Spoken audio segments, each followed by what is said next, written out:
a number of individuals regarding COVID-19 in our community. Tim Kaufman, Deputy County Manager, provided an overall COVID-19 vaccination update. Currently, 45.4% of Sedgwick County residents are fully vaccinated. Vaccines continue to be offered to people aged 12 and older at the Community Vaccine Clinic and various mobile clinics around the county. Sedgwick County Health Department is actively testing for COVID-19 at the Sunflower Shelter located in Sedgwick County Park. We have seen a 108% increase in testing over the last 2 weeks. A number of doctors spoke to the commission and answered questions about what they're seeing in hospitals and with patients. Dr. Mins, Public Health Officer for Sedgwick County, was also present to provide feedback about COVID-19 positivity rates in our community. Justin Wagner, Assistant County Counselor, wrapped up the meeting by discussing Senate Bill 40. If residents would like to watch the full meeting, it can be found on Sedgwick County's Facebook page, YouTube channel, or on our website. Commissioners, tomorrow evening at 6 p.m., we will hold our first public hearing regarding the 2022 recommended budget here in the Commission meeting room. Residents are invited to attend and provide feedback. If they can't make it to the hearing, comments may be left on the online public forum until 5 p.m. August 24th. Commissioners, today's agenda includes a proclamation, a consideration of a grant, a quarterly financial report presentation, and a report of the Board of Bids and Contracts. With that, Chairman, I'll hand the meeting over to you. Okay, thank you, Emily. Thanks for the summary of yesterday, and good morning, everybody. Welcome to the Sedgwick County Board of County Commissioner meeting on Wednesday, August 4th. With that, call the meeting to order. Madam Clerk. Invocation to be observed by a moment of silence. Please remain standing for the flag salute.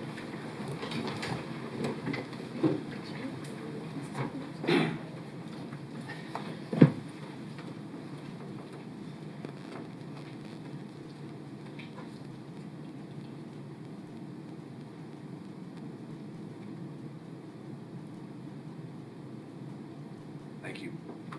I pledge allegiance to the flag of the United States of America and to the republic for which it stands, one nation, under God, indivisible, with liberty and justice for all.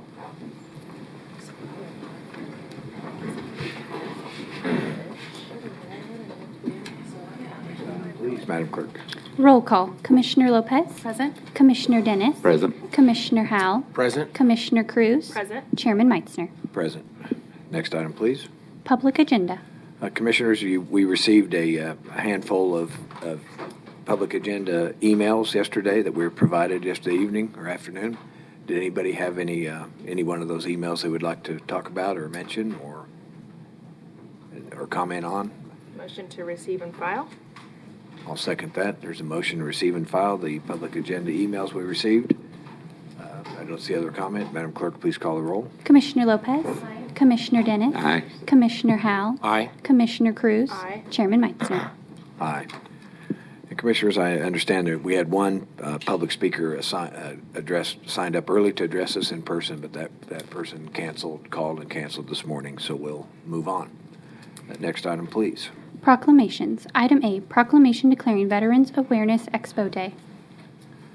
Commissioners, we have a proclamation, and we have two veterans on our commission, and the colonel did not pull rank. He's going to allow Commissioner Howell to read the.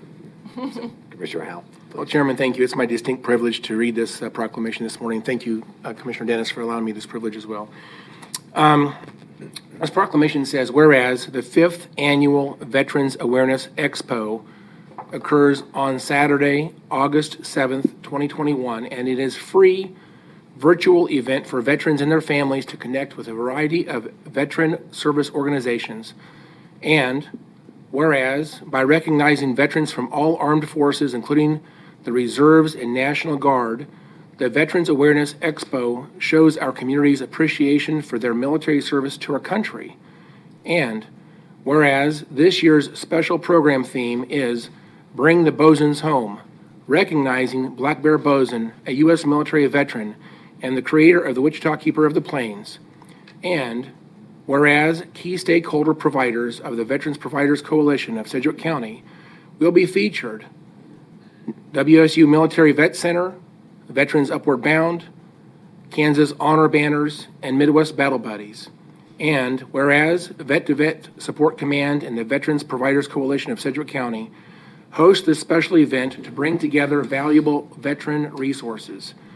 Now, therefore, be it resolved that Chairman Pete Meitzner and the Board of Sedgwick County Commissioners do hereby proclaim August 7th, 2021 as Veterans Awareness Expo Day and ask the veterans and residents of Sedgwick County to attend the virtual 5th Annual Veterans Awareness Expo to thank veterans and their families for their service and their sacrifice. So, Mr. Chairman, I'd like to make a motion we would adopt the proclamation. Second. Okay, there's a motion and a second. Any other comments? Being none, Madam Clerk, please call the roll. Commissioner Lopez? Aye. Commissioner Dennis? Aye. Commissioner Howell? Aye. Commissioner Cruz? Aye. Chairman Meitzner. Aye. And Chairman, I do have some comments if you don't mind. Okay, absolutely. Chairman, this is going to be would have been received by our good friend Patty Nefco. However, she is tending to her husband who is having some medical concerns. And so I wanted to say thank you to her. She's a tremendous leader of this community on veterans issues. And so we miss her, but we understand that she could not be here this morning and she's doing the right thing. So I do want to recognize Howard Hutchinson. He is an incredible leader of this community as well. If you have any veterans concerns or issues in this county, he's your first stop. And Howard, I would like to ask you to receive the proclamation this morning in place of Patty. So if you have any comments this morning, then please do also recognize the others that are here with you today.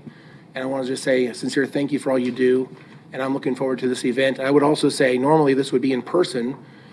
Before COVID, we did these in person over at the All-American Indian Center here in Wichita, and it was very well attended, extremely busy place with enormous numbers of providers coming together, and veterans would essentially go there to get services or to sign up for services to learn about opportunities. So Howard, if you'd be willing to come and make a couple of comments, and of course also introduce your friends that came with you this morning.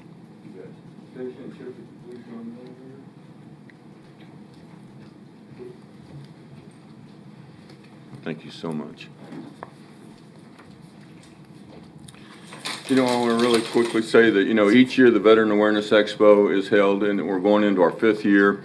This year, like Jim mentioned, Commissioner Jim Howell mentioned, it's Black Bear Bosun's 100th year birthday, and he actually was the designer, and he's a great artist from Wichita, and designed the Keeper of the Plains, so we thought it was just only appropriate that this year he be the theme for this year's expo. Last year was McConnell Air Force Base and the tanker and Lieutenant Colonel Tanner, and then the year before that was the USS Wichita. So we're building on this, and this hopefully will be a staple like many other events in Wichita. So we're really proud of that. I brought a couple of our key stakeholders here. Chip Newman is with Midwest Battle Buddies, and these are two organizations that I feel very passionate about. I think we've solved a lot of the problems that are kind of the norms that we'd assume that we have problems with veterans, but I tell you what, our next major challenge is education and employment. And then I feel very strongly about what Chip Newman does with Midwest Battle Buddies and the service dogs. And then I have Stacia Leday here, who's from Veterans Upward Bound. She's the director of VUB. And again, I can't emphasize more, what Stacia does and what VUBS does, Veterans Upward Bound, for education. The great thing about VUB is that it takes our veteran in the very infancy stages of their process and their journey about getting an education, and just literally holds their hand in the beginning, does all the legwork for them, and I just think that's vital. It's very intimidating, the thought of going to higher education, college, and Stacia facilitates that beautifully. And no one does it better here than we do here in Wichita. The Veterans Providers Coalition and Vet-to-Vet Support Command, Inc., which Patty is the president, and I'm the senior VP. And like Jim said, the Vet-to-Vet Support Command and Patty, her husband has stage 4 cancer, but we have got some recent great reports, and hope is on the horizon if it's not already here, and so we're very thankful for that. But I want to double back and just end on, make no mistake, nobody in the nation, and we've been recognized nationwide, nobody does it better than Sedgwick County and the relationship we have with Sedgwick County and our model. There's no, we connect the dots, no one works better together, and like I said, the format and the model that we have, it has yet to be replicated. We get a lot of calls on other cities wanting to do what we do and how do we do what we do. But I guarantee you, we're going to keep it mom and pops here in Sedgwick County, and we're just interested in doing what we do, doing it better. And I just have to say it again. I challenge any other city in the nation that they think they're doing it better. We're hitting on all cylinders.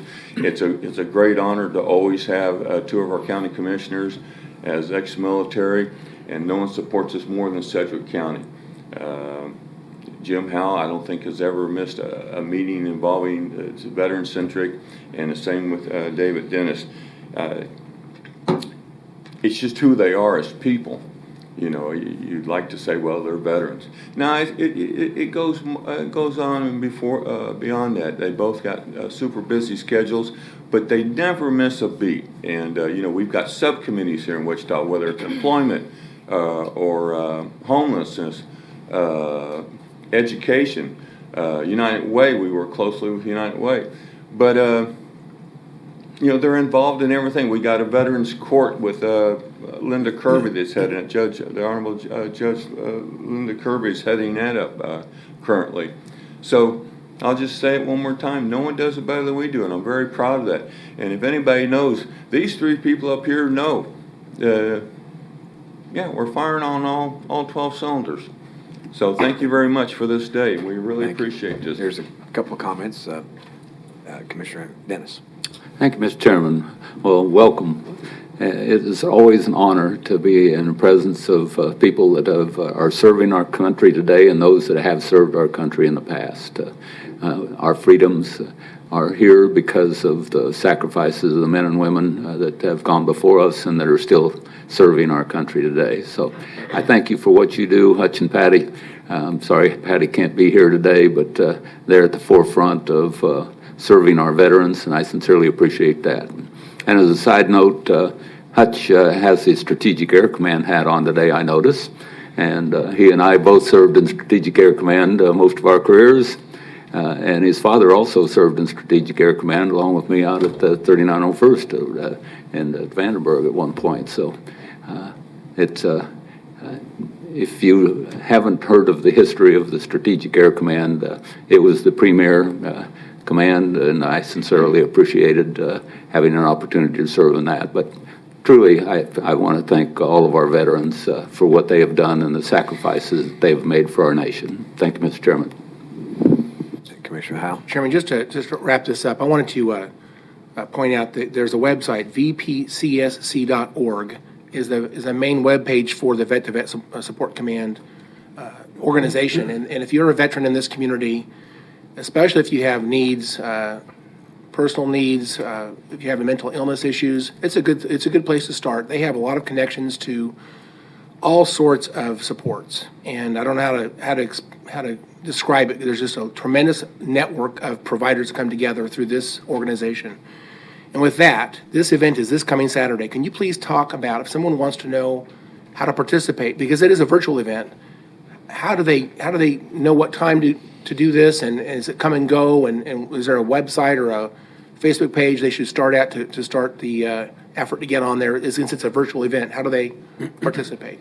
It is virtual, and as we've done promotionals and advertisement, we've got with radio stations, TV stations, and I think we're on the cutting edge as far as that goes. We've had several of the radio stations tell us that they've had several other organizations approach us on virtual events, and they are very impressed on just how we put ours together, and that ours is different from any other virtual event that they have saw so far, and they commend us on that.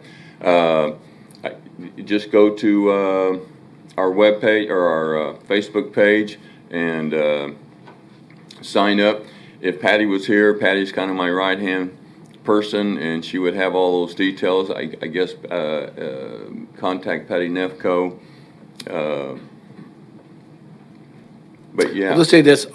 If anybody wants to know how to do this and they can't find it, please just contact me here at the county. I'll be glad to provide that information personally. So You bet. Thank you for that, Jim. you bet. All right.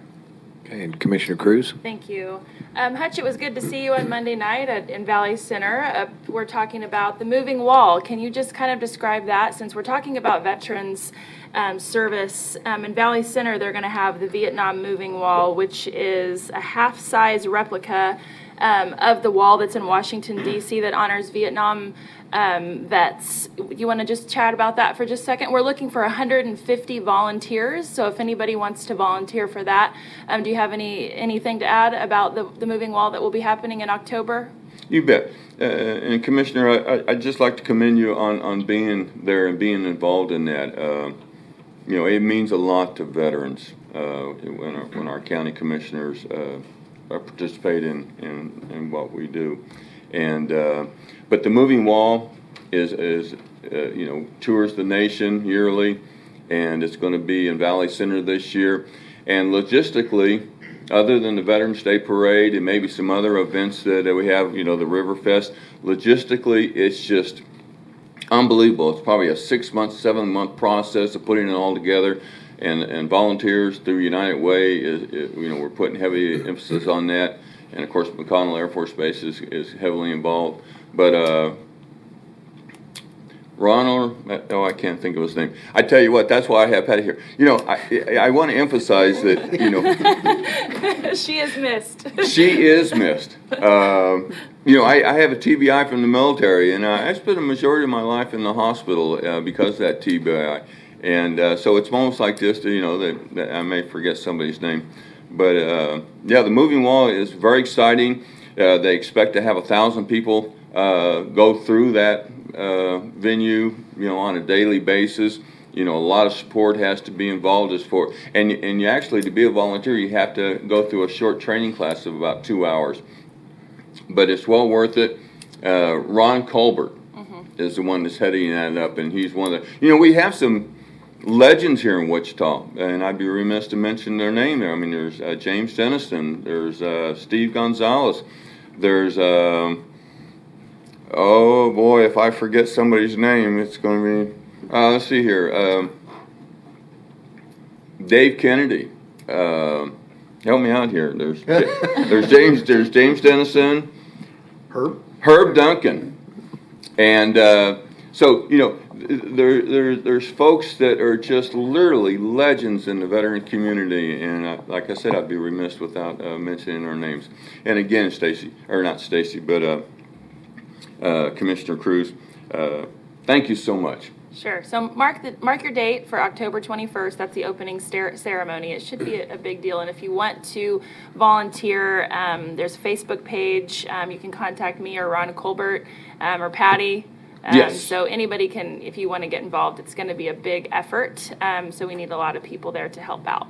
Yes. So thank you so much. Yeah, thank you. Okay, and thank you again, and we appreciate all of the every veteran in our community, both the men and women that have served, and if anybody else is in the audience, send thanks to you as veterans, and appreciate it. Nice award today, and thanks for You bet, and a special thanks to you, Pete, Chairman, Yes, Commissioner. We love you. We always have I loved love you you. We deeply respect you, and like I said, currently you're leading up the commission in Sedgwick County at this moment, and what you do and what you serve Thank you. never goes unnoticed. Thank you. It's a humble honor. Thank you again, everybody. You bet. All right.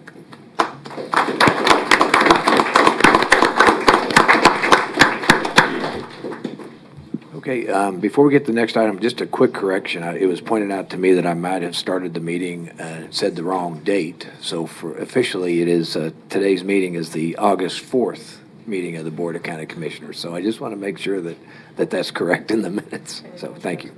Okay, Madam Clerk, next item, please. New business. Item B, consideration of a resolution approving the issuance by the governing body of the City of Wichita, Kansas, of its taxable industrial revenue bonds to pay the cost of the acquisition, construction, and equipping of improvements to an existing manufacturing facility leased to Air Capital Flightline LLC and subleased to Spirit Aerosystems Incorporated, which facility is located within an unincorporated area of the county. Good morning, Brent Shelton. Welcome to the meeting. Good morning, Chairman Meissner. Good morning, Commissioners. For the record, I'm Brent Shelton, your Deputy CFO. We all know that when good, well-paying jobs are created and filled, it's good not only for the community, but also for the company and the individual. And this next item is about the creation of some jobs in our local community. On July 20th, 2021, the Wichita City Council voted to approve a letter of intent to issue up to $8.9 million in industrial revenue bonds to Air Capital Flightline LLC for a facility that they would be leasing to Spirit Aerosystems. This next slide gives you an aerial view, a couple of aerial views of where this facility would be located. On the slide on your left, you've got a couple of polygons that are one in red and one in green. They are dissected along those two lines by Oliver Street, and we have 31st Street on the north, MacArthur running about halfway through the middle of this, and then 47th Street south here. The new facility that's being proposed is on the north side of the Air Capital flight line within the green polygon. It's known as Building 39K. The purpose of the bonds that would be associated with the letter of intent issued by the city would be to enable Air Capital Flightline and Spirit to finance the cost of acquiring, constructing, and equipping the improvements to this facility. This is located in the unincorporated area of Sedgwick County. It's just outside the city limits, but it's within their area of influence. So since it's in the unincorporated area, but the city has authorized or issued the letter of intent to issue the industrial revenue bonds, Sedgwick County has, within 7 days after we've received official notice of that action, to consider the approval of that letter of intent, and we're within that window. So you can approve, you can deny, or if you didn't hear this, that would be deemed approval of that letter of intent and authorize the city to move forward with the issuance of the industrial revenue bonds. Now, our presentation this morning is going to be two parts. I'm going to speak just for a little bit about the public investment and the public benefits of the issuance of these industrial revenue bonds. And then I'm going to turn this over to Adam Pogue with Spirit Aerosystems, and he's going to speak more to the specifics of this project. But in addition to Adam, we have some other officials with Spirit with us here today. We have Sam Sackett. We also have Forrest Gossett in the office or in the audience today. And then Joe Norton and Garth Herman with Gilmore and Bell, our bond counsel, are also here to answer any specific questions that you might have. So in terms of the public investment in this project, as mentioned before, these would be improvements to Building 39K. It's adding additional 55,000 square feet to this manufacturing facility, and accompanying these industrial revenue bonds would be a 5 plus 5 year ad valorem tax exemption. It's 5 plus 5 years because statutorily we can offer a 10-year tax exemption, but the city and the county policy in the tax exemptions is that we take a look at 5 years to see if the company is performing as promised before granting that second 5-year tax exemption. The other thing that we do when we're looking at public incentives is to see what the public is getting back in terms of the public investment. We look at the return on investment of these public dollars, and in our case it would be the deferral of additional property taxes. Analysis done by the Center for Economic Development and Business Research indicate a 66.1% return on investment to Sedgwick County with the issuance of these bonds and the additional job creation that is promised to occur. That gives us a benefit to cost ratio of 1.66 to 1, and by policy we look for this to be at a minimum 1 to 1 or a break even. So all things being equal, if the public investment equals the public benefits, then we are encouraged to move forward with that economic incentive. Spirit is coming to the table, committing to 150 additional jobs. As we mentioned earlier, these are good, well-paying jobs with an average total compensation, benefits, and salary exceeding $100,000 per year. That equates to an estimated annual payroll, direct payroll of about almost $14 million. They're also committing through Air Capital Flight Line and Spirit to about $7.5 million in capital expenditures. The analysis indicates that about $6 million of that is in real estate, the balance in machinery and equipment. Those real estate investments will come on the tax roll at the conclusion of those tax abatements. You can see that the county tax abatement would be approximately $722,000 over the life of this tax exemption over the 10 years. So at the conclusion of the presentation, staff recommendation is that you adopt the resolution that would approve the issuance by the governing body, the City of Wichita, of these industrial revenue bonds, allowing those bonds to pay the cost of acquisition, construction, and equipment improvements to that existing manufacturing facility. I will stand for questions now, or I can give control to Adam, and he'll come up. Adam Pogue, Vice President of Manufacturing Services for Spirit, to give you some more specifics. Okay. I don't see any questions as of now. Okay. So, Adam, if you want to come up. Good to see you, sir. And Sam and Forrest, good to see you as well. Good morning, Chairman Meitzner. Good morning, fellow commissioners. Great to see all of you. I'm Adam Pogue, Spirit's Vice President for Manufacturing Services, and appreciate just a few minutes to talk about progress within Spirit. Okay.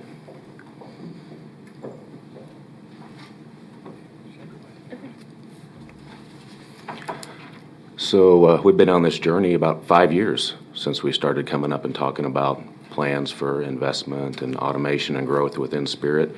And I'm happy to say that even with the challenges that we faced over the past 18 to 24 months between the grounding of the MAX and the pandemic, that we are on the right path. We continued and had the ability through a lot of hard management to make those investments in line with the letters of intent, and we plan to end 2021 exceeding that slightly with an investment of $1.3 billion over that period of time.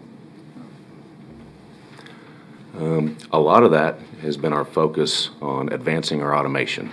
Many of you know the history of our plant and facility, goes well back into World War II times, and interestingly enough, you can still see some of that equipment there within our facility.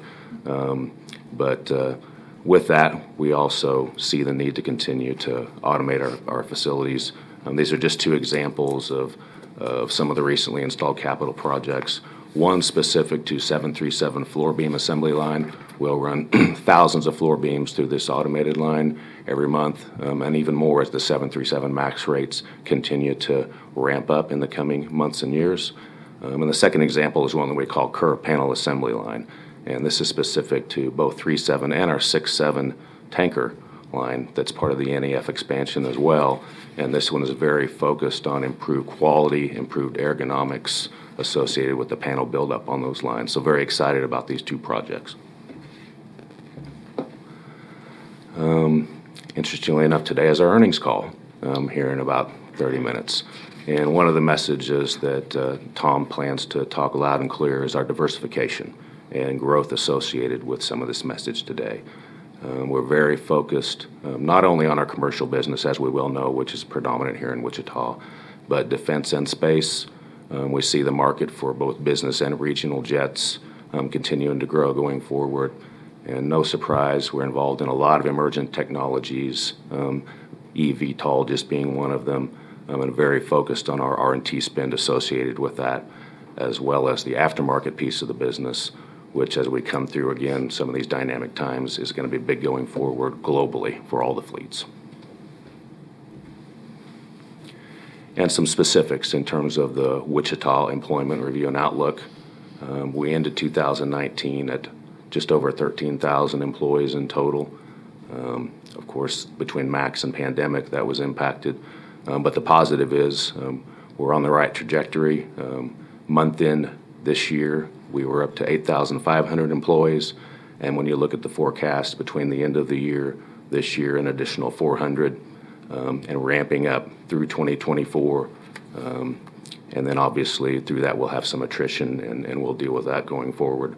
But the end result, 12,600 total employment looking forward, and 150 employees specific to this commitment and the expansion associated with the Northeast Manufacturing Facility.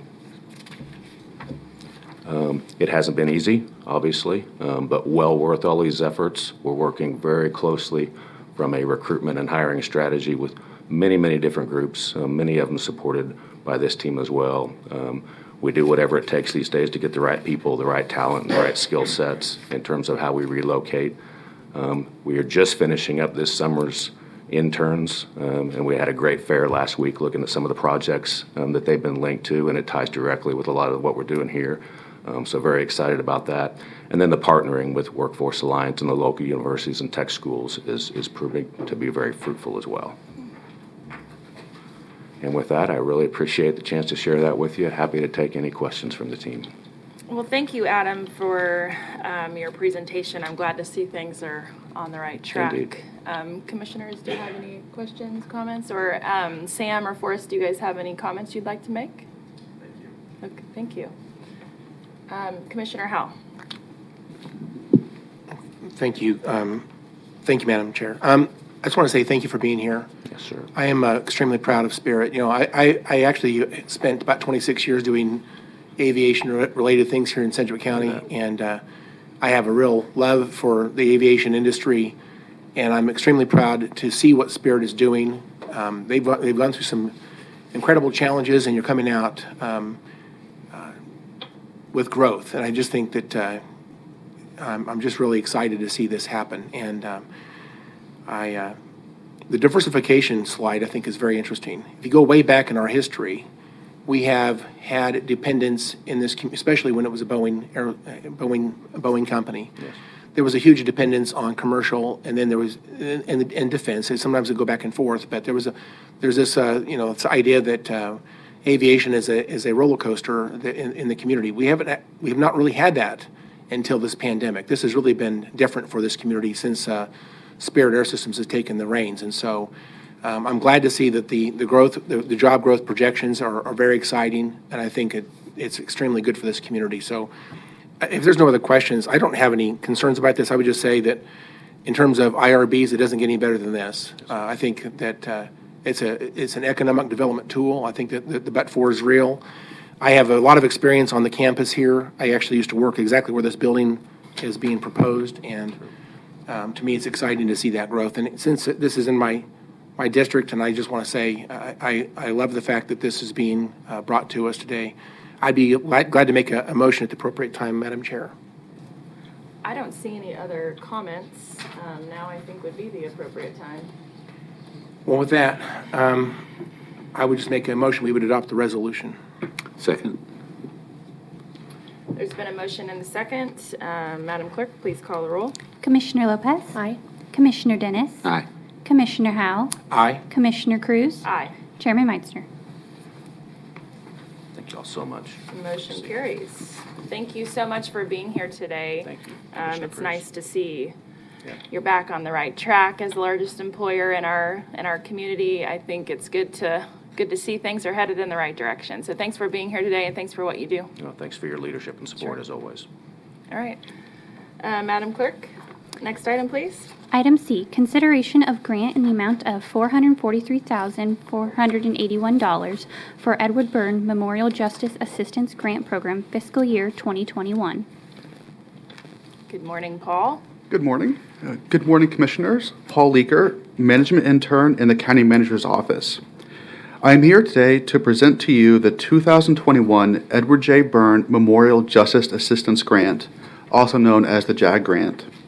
This grant is the primary provider of federal criminal justice funding to the states and units of local government. The total funding award for 2021 is $443,481. Sedgwick County's share is $221,741. The difference from last year to this year is an increase of $72,938, of which $36,469 would be Sedgwick County funds. Currently, the City of Wichita and Sedgwick County are classified as disparate jurisdictions. This means that they receive the funding in one lump sum. The sum can then be divided up through a memorandum of understanding between the city and the county. Both jurisdictions have decided to split the funds 50-50. Sedgwick County's share is $221,741. Today, in addition to accepting staff's recommendation to accept the grant, we also ask that you conduct a public hearing to accept public comments as required by the grant and by the United States Department of Justice. This slide outlines the requested amount from the departments and what the advisory board recommended. The total funds requested for 2021 is $292,161.34. For reference, the request for 2020 was $216,142.33. The total funds recommended by the advisory committee is $221,741. For the 2021 recommended items, the committee decided to fully fund all the requests with the exception of the Sheriff's Office request for body armor. The Divisions of Corrections agreed to reduce their request for e-corrections needs to meet the amount awarded to Sedgwick County. On this slide and the others to follow, the number in parentheses represents the number of units recommended by the committee as well as the purpose for each request, followed by the price per unit. At the bottom of the slide, you will notice the total request for the department. The Sheriff's Office has two requests. The first request is to trade in their existing Glock Gen 4 handguns for new Gen 5 handguns and upgrade the sights on the firearm to a ruggedized miniature red dot sighting system. A red dot sighting system will provide the citizens of Sedgwick County with a safer deputy. Deputies equipped and trained with RMRs will have the ability to maintain focus on a threat during an encounter. The second request is to purchase a ballistic bunker. The ballistic bunker is a tool utilized to provide protection to members of the SWAT team by placing a barrier that is capable of stopping handgun and rifle fire between the team and a suspect. The sheriff's request is a total of $70,764, which is 32% of the total JAG allocated to Sedgwick County. The next department we have is the Regional Forensic Science Center. Their first request is to update their CODIS server. CODIS is a national database comprised of several indices that include DNA profiles of convicted offenders, profiles developed from evidence in unsolved crimes, and profiles developed for the identification of missing persons. CODIS automatically searches these indices for matching DNA profiles and routinely establishes investigative leads on cases that would otherwise go unsolved. The funding will be used to purchase the required server, client workstation, and associated software. Their second request is to surge protect and provide backup power supply to critical instrumentation used for post-mortem and ante-mortem toxicology casework. Their third request is to purchase LIMS workstations. This will provide all scientists with access to LIMS while processing evidence in the laboratory. This is required for taking notes, documenting findings, and processing samples in batches. Their fourth request is to purchase commercial storage cabinets. This purchase will add another layer of safety to the storage of firearms awaiting function testing. Their fifth request is for a critical cold storage temperature monitoring system. This will improve methods for monitoring critical cooling and heating instrumentation used to store and process evidentiary materials. These requests come to a total of $59,363, which is 27% of the JAG allocated to Sedgwick County. The District Attorney's Office's first request is for courtroom presentation software and the accompanying iPads. This purchase will allow prosecutors to display the evidence on large screen monitors in the courtroom. This gives prosecutors more flexibility in their presentation and gives a clearer picture to the jury. It also minimizes the time required to switch between pieces of evidence, resulting in a more efficient use of time spent in court. The software and equipment purchased, it will be particularly helpful in trials with complex and/or large amounts of evidence. The second priority for the District Attorney's Office is to request funding for discovery supplies. The format of evidence has transitioned primarily to be in an electronic format, and the size of digital evidence has grown exponentially recently. It is not uncommon to have cases with evidence exceeding 100 gigabyte in size. The DA must provide copies of all exculpatory evidence to defense counsel, and to do so requires a large number of thumb drives, CD, DVD, and Blu-ray discs to meet this obligation. These two requests come to a total of $14,575, which is 7% of the total JAG allocated to Sedgwick County. This year, Corrections is requesting funding to help purchase drug testing and electronic monitoring services for adult offenders supervised in the community. Moderate to high-risk offenders who have demonstrated the need for increased monitoring and/or those who are court-ordered will be placed on electronic monitoring. Only offenders that currently abuse drugs and alcohol or have a history of use will be tested, as outlined in agency policy and procedures. The second priority for Corrections is to address equipment needs to support the Corrections management system. Funding for equipment needs will allow the Department of Corrections to track client information across system processes and provide the ability to access information and run reports. Without the requested equipment, the Corrections management system cannot be fully functional. These two requests come to a total of $67,200, which is 30% of the total JAG allocated to Sedgwick County. The Courthouse Police first request is for an upgrade to the Genetec video system client. This purchase will replace the CPU and will power the multiple monitors attached to the system and enhance safety and security by providing views of all floors of the courthouse. Their second request is for the purchase of TASER ECD protective devices for courthouse police officers. This purchase will allow all officers on duty to be equipped with a TASER. These requests total $9,839, which is 4% of the total JAG allocated to Sedgwick County. At this time, it is staff's recommendation that you open the public hearing, accept public comments, and close public hearing. Approve the related agreement with the City of Wichita and authorize the chairman to sign. Approve the submission of the grant application and authorize the following actions: acceptance of the grant, if awarded, authorize the chairman or his designee to sign all necessary documents, including a grant award agreement containing substantially the same terms and conditions as the application, authorize establishment of budget authority until the conclusion of the grant term, and allowing for remaining balance at the end of each calendar year to be established in the next fiscal year. If you have any questions about the projects, I believe each department has a representative here to answer questions. Thank you, Paul. At this time, we will open up the public hearing. Is there anyone here to address the commission? I don't see anyone here to address the commission, so I will close the public hearing. And now, commissioners, bring it back to the bench. Does anybody have any questions? Commissioner Howell? Thank you, Madam Chair. I don't really have any questions. I just wanted to make a couple comments, if that's okay. Doing a little background research on this, it looks like this is about the 20th year that this grant has been brought to local governments. And again, Wichita and Sedgwick County split this money evenly.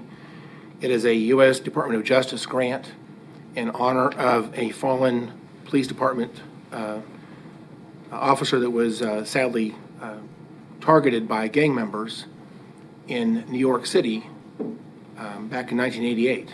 This young officer was 22 years old. This is a memorial grant, and I think in this particular case, the victim was not targeted was not targeted because of who he was, but because of the profession that he held, and he was attacked because he was a police officer.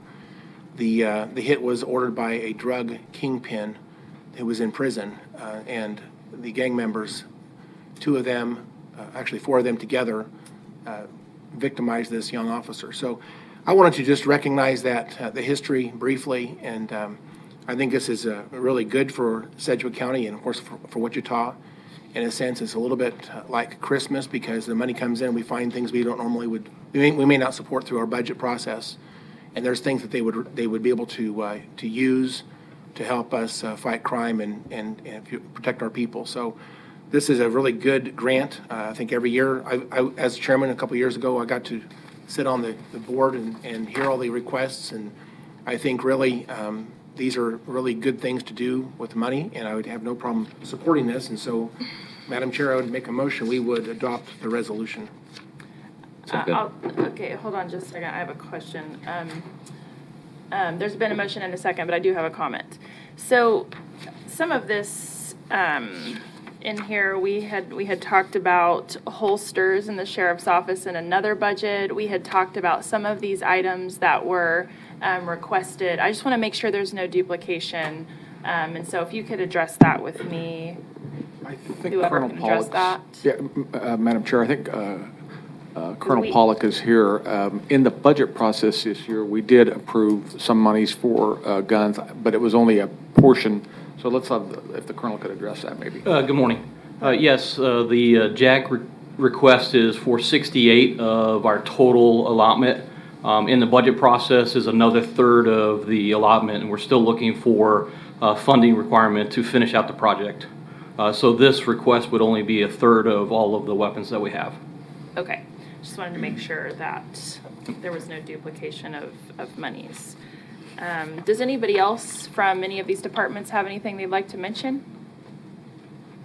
No? With that, Madam Clerk, there's been a motion and a second. Any other comments? Please call the roll. Commissioner Lopez? Aye. Commissioner Dennis? Aye. Commissioner Howell? Aye. Commissioner Cruz? Aye. Chairman Meister?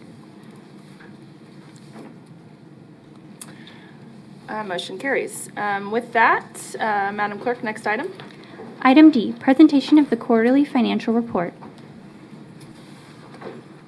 Hello, Mr. Brent Shelton. Welcome back. Good morning, Commissioner Cruz and Commissioners. Again, for the record, I'm Brent Shelton, your Deputy CFO. And as we do every 3 months, we bring you the quarterly financial report to give a picture of the county's fiscal health. This report will cover the first 6 months from January 1st to June 30th of 2021. This is a collaborative effort to put this together. We have folks in accounting and in budget that work very hard in compiling this information, and I would be remiss if I don't thank them for their efforts in doing this. We do have a team of dedicated professionals, and I appreciate their support in putting this together. Just a reminder that this report is based on unaudited financial numbers, financial statements. This will be kind of a high-level review, but those statements are subject to some minor revisions as we go through the audit process at the end of the year. You've received the document. At the conclusion of this report, it will be made available to the public on the county's website. When we begin this report, we typically take a look at projected fund balances in the 6 operating funds across the county. I would point you to the net change in fund balance, which is that middle row. Go all the way to the right, and you'll see that overall we're projecting an increase in fund balance year over year of $15,369,000.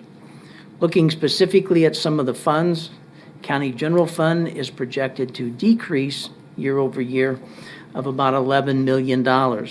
That's a result of one-time expenditures that have been made related to the pandemic, as well as a lot of temporary staffing services that have been deployed to help with our response with the pandemic. Now, if you'll recall, we did reimburse the eligible personnel expenses from CARES funding at the end of last year. That provides us with the cushion in the fund balance of the general fund to take care of these anticipated expenses going forward. Our bond and interest fund, we should see an increase of about $300,000 there as a result of a refunding of bond issue, lowering our interest costs. Our other property tax supported funds, we're projecting an increase of almost $900,000 there at the end of the year. That is the fund in which EMS salaries and personnel expenses are paid, and because of a lot of turnover in that area, we're projecting an increased fund balance. Our non-property tax supported funds, you'll notice here a $25 million increase in projected fund balance at the end of the year. And in these funds, we're looking at the ARPA funds that we've received in the first half of the year have been included in this. And as we go through the year, develop spending plans, and we have spent funds, then we'll be adjusting that number as we go forward. Due to an increase in tax revenues and a decrease in expenses, the fire district looks to have about $1 million in additional fund balance at the end of the year. And then on our enterprise internal service funds, this $885,000 or $883,000 reduction is primarily the result of insurance claim proceeds that were deposited in these funds, and now they're being spent to take care of claims and hail damage at the zoo.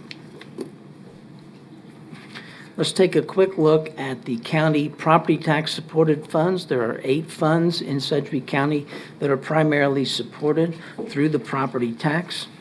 If you look at this year over year, you're going to notice about a $9.6 million increase at June 30th of 2021 compared to the same time frame last year.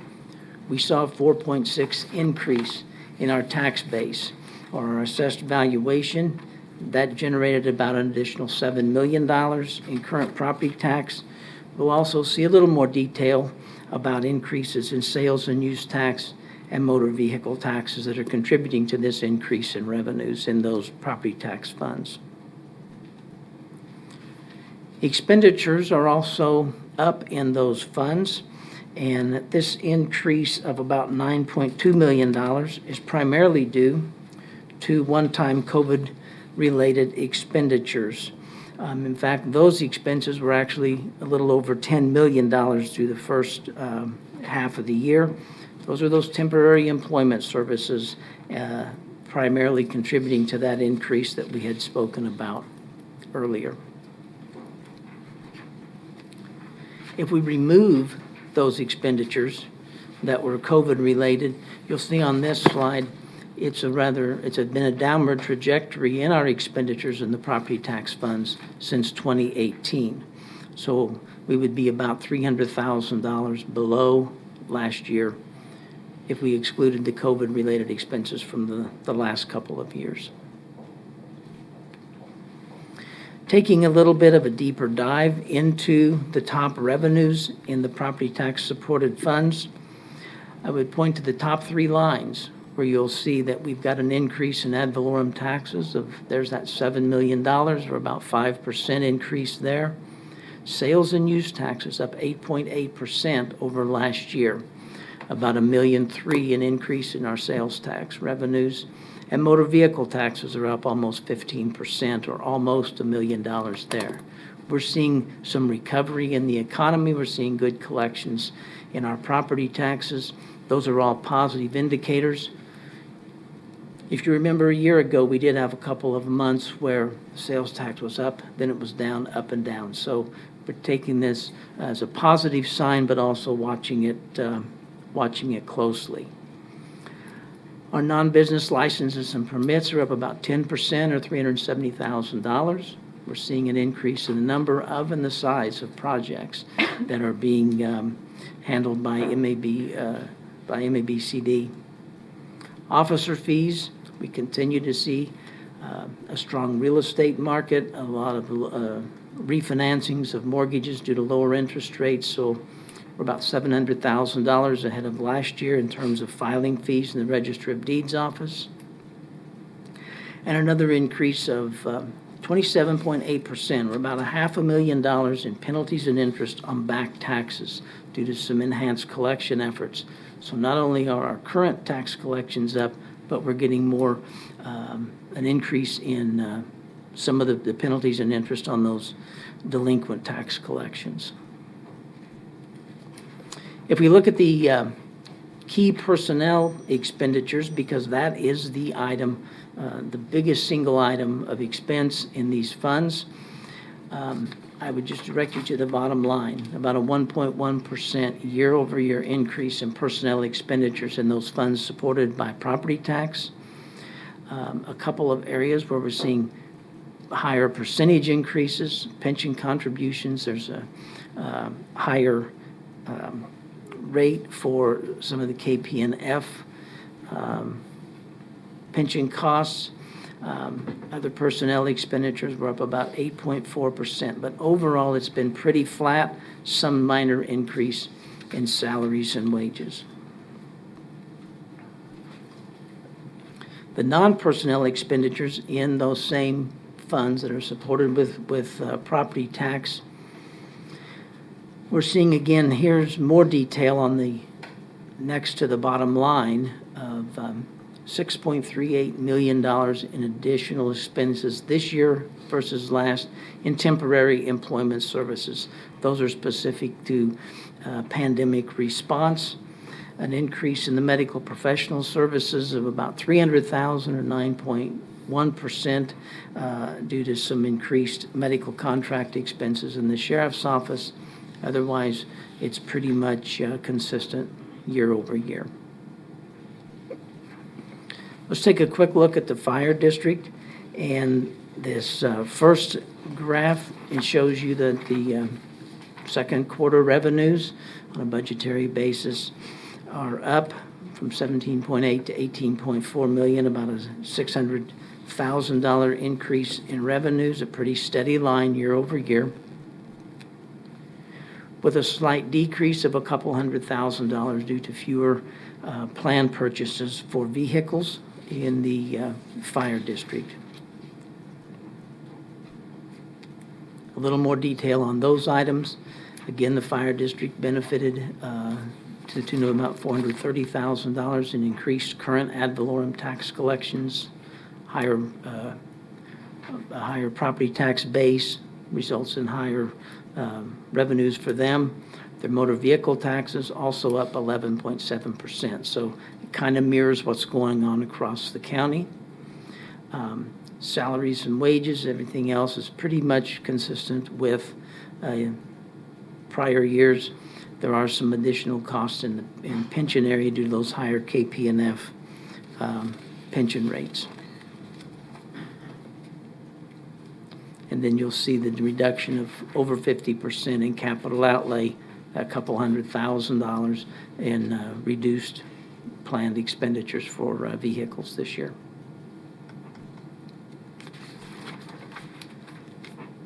The county also operates a number of non-property tax funded funds. And if you look at this, through 2017 through 2019, it was relatively flat. That steep jump between 2019 and 2020, about $1 million, that was the CARES dollars that were deposited in the first half of last year. And we've deposited about $50 million so far this year in ARPA funds. So while the chart goes up and the chart goes down, those steep increases are due to those federal stimulus dollars. This is what the chart would look like without CARES and ARPA, relatively flat year over year. In those same non-property tax supported funds, we look at the expenditures, and we're seeing an increase of a little over $20 million in expenditures for the first half of the year. The $20.2 million increase is due to the grants that the county paid out utilizing CARES dollars. So those are continuing to close out. That expenditure is reflected here. Again, without the federal stimulus dollars, we're looking at relatively flat and even declining expenditures in those funds as well. Now, this slide gives us a little more detail about the top revenues in the non-property tax supported funds, and it's in these funds that we've set up the fund to receive the CARES dollars and the ARPA dollars. So you'll notice that on the bottom line, all revenues year over year went from $136 million to $86 million for the first half of 2021 versus last year. That top line shows you the $50 million that we received from ARPA funds. And that's contributing to, those are the things that are moving the needle on these charts, or those federal stimulus dollars in these funds. Key expenditures in the same funds. We see increase of that $20 million at the bottom line due to those grant awards that are being made or have been made through the first half of the year through CARES dollars. There's also a pretty large increase from 0 to about $5.3 million on the third line in terms of temporary employment services. These are those temporary positions that we have acquired using employment agencies for COVID response. And one other thing to note is the contracted meals went from 0 to $2.3 million. If you recall, last quarter we talked about the Department on Aging is tracking these independently now. They were tracking them with some other expenses, so that's contributing to that change for the contracted meals. Looking at our fund balance, this is the chart that always looks rather erratic, but if you look at one quarter each year compared to the same quarter for a subsequent year, you'll notice pretty stable trend lines. The first 2 quarters of the year represent our upward trajectory because we're seeing the property taxes that have been distributed to the county in the first and second quarters of each year, and then as those funds are spent down to the end of the year. The numbers in red at the bottom indicate our ending fund balance in the general fund. The same data is projected here, only in terms of the unrestricted balance as a percentage of budgeted expenditures. That yellow line going across at 20% just reminds us that per county policy, our general fund balance cannot sink below 20% of the budgeted expenditures, and you'll see that we've maintained that or been in compliance with policy for the duration of this chart. Our investment portfolio has grown a bit this first half of the year. We closed the second quarter with about $389 million in idle funds invested. That's a $67.8 million increase over the first quarter of the year. Primarily, the biggest chunk of that increase is due to the deposit of the $50 million in ARPA funds on which we're earning some investment income. And if you'll notice on the last, down at the bottom, the last couple of quarters, we've actually begun to see a very slight increase in our investment yield. It's up 0.03% from 0.28% to 0.31%.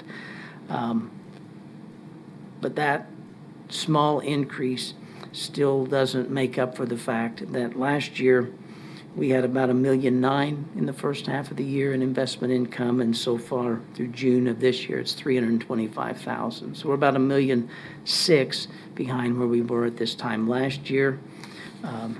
Bonds and other investments that are yielding higher rates being called and being forced to reinvest those in lower yielding instruments.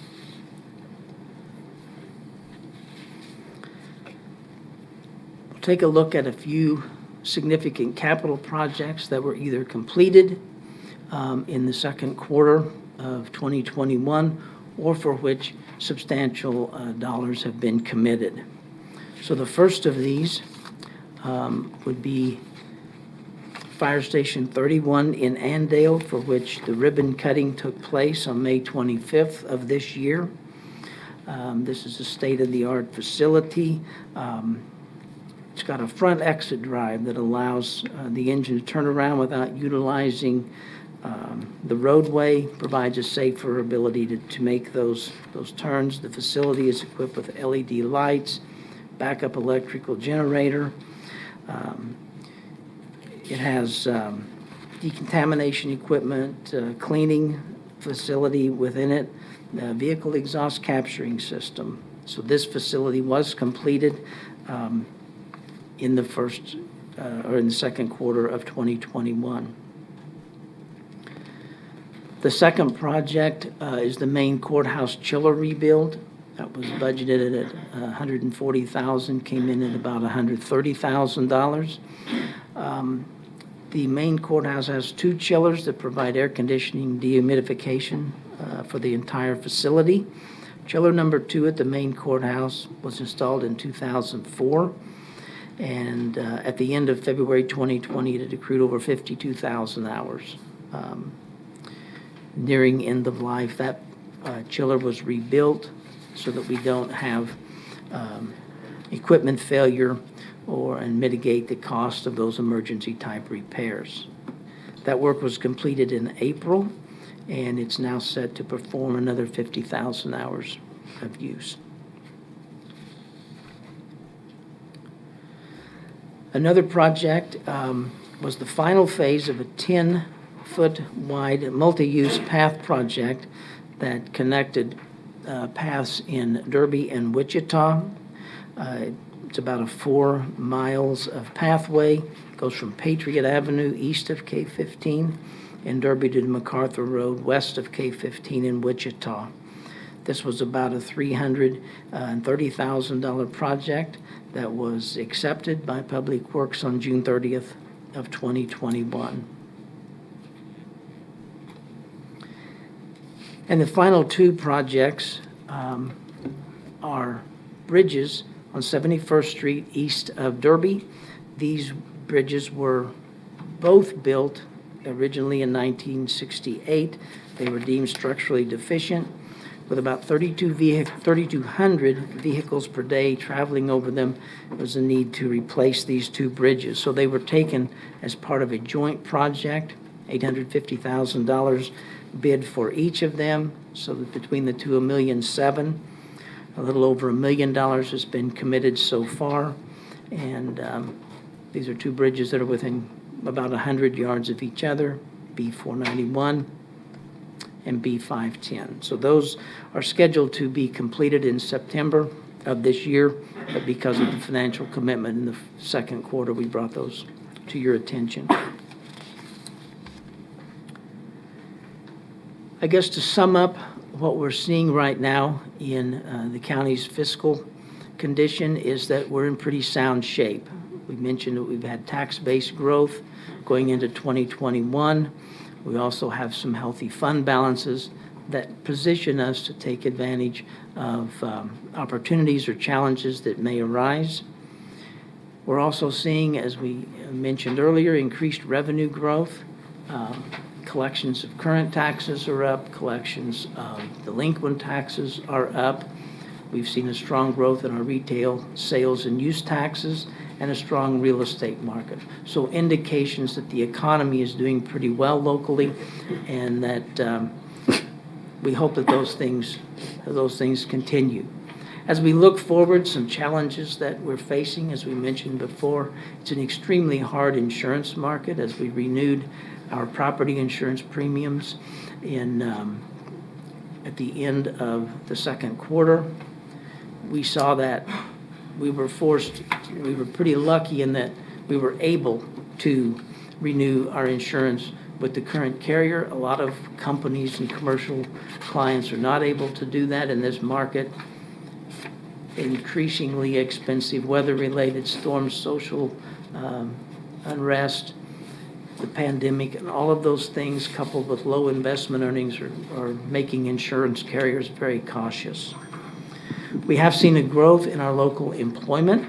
If we look from May to June, we saw an increase actually in unemployment number, but we've seen an increase in the number of jobs that are being filled in the local economy. So we're seeing people re-enter the labor market. I think that's a good sign. As you know, we've got federal stimulus dollars that we've received through ARPA. There are also other buckets of money through ARPA that we are watching closely to see what we can partner with the local community and trying to acquire some of those funds. Looking at additional federal legislation for infrastructure and other types of pandemic response that is coming.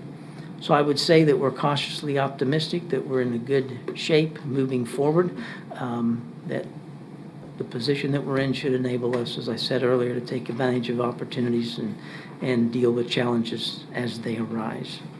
So I will now stand for questions, and I would suggest or recommend that we receive and file the report.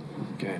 Thank you, Brent, for the presentation. Commissioner Dennis? Thank you, Mr. Chairman. Real quick question. You may not have the answer, but as I recall, and I didn't bring my budget book with me in today, but we have more chiller work to do on this courthouse, as I recall. It's in the CIP in the future. I think we got to replace the whole tower and some other things. Is that not true? Did this not fix some of the things we need to fix that's in the budget book in the future? Or? I think you're correct that I cannot answer that question at this time. We'll have to get you some research on that. I figured so. No Okay. problem. Thank you. Okay, are there any other questions, comments? Commissioner Howell? Thank you, Mr. Chairman. Just on slide, excuse me, on slide 19, the revenues from the state, excuse me, revenues from the state for KDADs, Medicaid, and corrections went down a little bit. Is that a COVID factor, or what caused that to happen? Do we know? I think it was partially the timing of that payment, and there have been I think a reduction in some of those services provided. But I can give you some additional research. I'll check on that. I guess because if the state is deliberately doing some policy change, in terms of revenue for these types of programs, I guess I'm not aware of that. So if there's something going on there, I guess I'd like to know more about that. But okay. I have no other way to explain those three numbers. I think it's a little unusual. But the other thing I'd just say on slide number, it shows the significant capital projects chart. Mm-hmm. A couple things there, at least one of those. I think the project on the aviation pathway says project was accepted in June 2021. Mm-hmm. I think that means completed, unless the word accepted there, is that, what do we mean by the word accepted there? Public Works accepted the project. They went through the punch list. Oh, I see. And so forth, and then that began the 1 year of the warranty for that project. Okay, very good. I appreciate that explanation. I'll just make a point on that. This is people think that Sedgwick County doesn't invest in walking paths and bike paths. This is an incredible project that started clear back when I first became a commissioner. It was a WAMPO project. It was a partnership with Derby and Sedgwick County, and I'm not sure if there's any other partners in this besides federal grant, but it's a very expensive project from the very beginning to the end. And right now you can, on this pathway, go from Mulvane clear to Wichita, 10-foot wide sidewalk, and it's not just a sidewalk, but there's bridges involved at the right places, and drainage improvements and all kinds of things. And so this is an incredible investment by Sedgwick County, and it's been being constructed each summer, going clear back to, I think I'm going to say maybe 2016 is when this probably started, I believe so. So just to say, this is the final piece of that very long project. So I'll say anybody who likes to ride bicycles or go on long walks, this is a great opportunity. Thank you for the good presentation, and I'd be glad to support the report when it's time. Thank you. Okay. I don't see anything else, Brent. Thank you. Make a motion to receive and file. Second. There's a motion and a second. I don't see other comments. Madam Clerk, please call the roll. Commissioner Lopez? Aye. Commissioner Dennis? Aye. Commissioner Howell? Aye. Commissioner Cruz? Aye. Chairman Meitzner? Aye. Madam Clerk, next item, please. Item E, report of the Board of Bids and Contracts regular meeting on July 29th, 2021. Good morning, Mr. Chairman and Commissioners. Joe Thomas, Purchasing Director. The regular meeting of the Board of Bids and Contracts on July 29th, it resulted in 2 items that we are seeking your approval. Item 1 is the Sedgwick County Zoo multi-purpose holding building for project services. And this recommendation is to accept the low bid from Snodgrass and Sons Construction Company Incorporated, and that's in the amount of $623,450. And the final item is the weed chemicals for noxious weeds, and this recommendation is to accept the low bid for items 2 through 5 from Van Dees Supply Company, and this will be for a contract term of 1 year at the rates listed. I'll be happy to try to answer any questions you may have, and I recommend approval of both items. Okay. Does anybody have any questions for Joe on the items? I don't see any, so I'll make a motion to approve the items as presented by Joe. Second. Motion and a second. Any other comments? Being none, Madam Clerk, please call the roll. Commissioner Lopez? Aye. Commissioner Dennis? Aye. Commissioner Howell? Aye. Commissioner Cruz? Aye. Chairman Meitzner? Aye. Thank you, Commissioners. You bet, Joe. Thanks for your work. Madam Clerk, next item, please. Consent agenda. Good morning, Chairman, Commissioners. Tom Stills with the County Manager's Office, recommending approval of consent items F through K this morning. Okay, items F through K. Anybody have any items they want to discuss or pull? Don't see any further, so I'll make a motion to approve consent items F through K. Second. Motion and a second. Being no comments, Madam Clerk, please call the roll. Commissioner Lopez? Aye. Commissioner Dennis? Aye. Commissioner Howell? Aye. Commissioner Cruz? Aye. Chairman Meitzner? Aye. Madam Clerk, next item, please. Committee reports. Does anybody have anything to report from the committees or the boards they serve on? I don't see anything at this time, so, okay. No committee reports. Madam Clerk, next item. Other. Does anybody have anything under other to comment about? And at this time, I don't see any. Sorry. Is there? Commissioners, just a quick comment. Yesterday, of course, we discussed COVID during our staff meeting. I did speak with Dr. Menz yesterday afternoon. He is processing the information that Commission gave him yesterday. I also know he wants to consult with other physicians and keep an eye on the COVID numbers. And he indicated to me he would put out some type of guidance for the community within the next few days, just an FYI for commissioners. Okay. Thanks for that update. Okay. Any other comments on that? Okay. Being none, next item, please. Executive session. Okay. Commissioner Cruz. I move that the Board of County Commissioners recess into executive session for 30 minutes until 10:50 for the discussion of personnel matters of non-elected personnel the subject of which is the evaluation of 2 management employees, and that the Board of County Commissioners return to this room from executive session at 10:50. I'll second that. Been a motion and a second. Any other comments? Madam Clerk, please call the roll. Commissioner Lopez? Aye. Commissioner Dennis? Aye. Commissioner Howell? Aye. Commissioner Cruz? Aye. Chairman Meitzner? Aye. So we will recess for executive session for the next 30 minutes. We'll go to the boardroom so everybody can stay here and the cameras can stay. Thank you. We'll see you in a few minutes.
It's 10:50.